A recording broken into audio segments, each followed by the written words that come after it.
Hi, this is Roberto Guzman doing my informative speech, and this is my audience. Good evening, everyone. My name is Roberto Guzman, and today I'm going to be talking about something that we all do, and some of us look forward to, and that's sleep. Sleep is something that we all need, but are we really getting what we need out of it? Being a parent with sick kids or crying babies, working 60 plus hours at a high demand job, or even just cramming all night for tests being a student.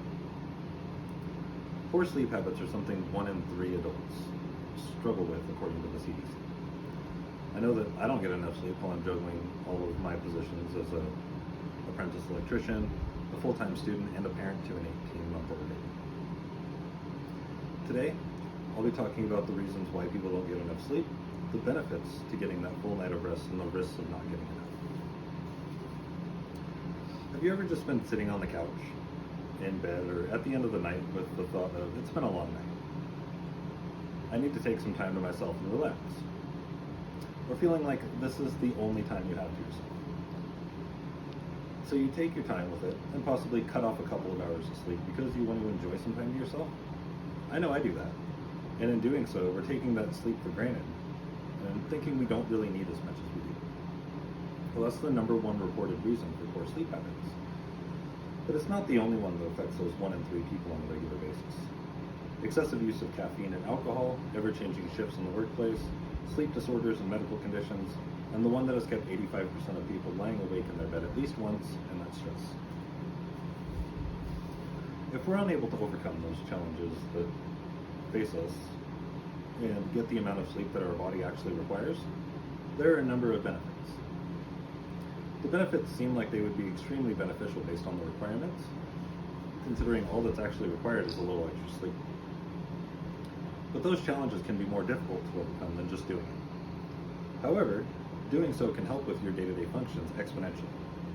If you struggle with your memory, that extra couple hours can help with retaining information and learning. A pick-me-up in the form of having the energy you need to get through your day, or even just a mood boost are all additions to that. But the benefits don't stop there. It not only changes the way you feel and your moods, it also contributes immune system support and weight loss. And as you would probably guess, the risks are primarily opposing the benefits.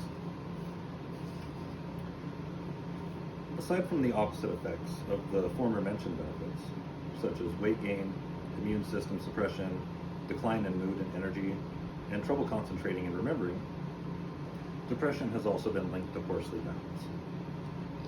There are also dangerous side effects that can hurt the way your body performs, such as putting yourself at a greater risk for heart attack and stroke, and a significantly higher risk of type 2 diabetes.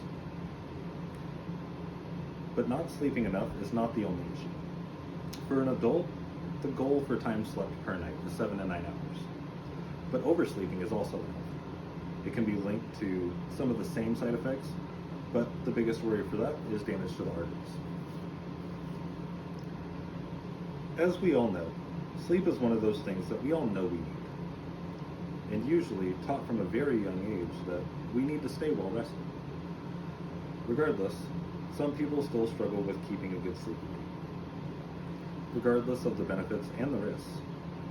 But the first step can be taken to overcome these consistent problems with getting enough sleep by making sure your sleep is more restful and giving your body the best sleep it can get. Small things like reducing blue light exposure before bed, late day caffeine intake, irregular and long naps during the day, or even just going to bed and waking up at consistent times will help your sleep schedule and the quality of your sleep. So what sleep you do get is the best it possibly can be, because sleep is just as important as food to us.